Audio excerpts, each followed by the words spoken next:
Hey guys, we're taking a cross that we got from a family member for free. Had some marbles and tiles and different things in it. Lots of texture. We used a hand sander and sanded it down, roughed it up, and then did one coat of black chalk paint and gave it a good dry. I did go around the sides as well. And then I'm taking some gold rub and buff and a sponge, and I'm just dabbing some on so that the black is behind and the gold is on the high parts.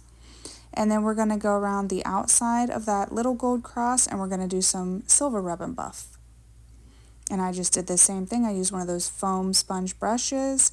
You can use a paintbrush to kind of get in anywhere that you want to get into and add it wherever you want to. And then you're going to take I did go around the sides as well. And then you're going to take a dry paper towel and buff it off.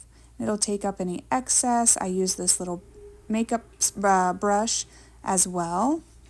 And look how pretty that turned out, you guys.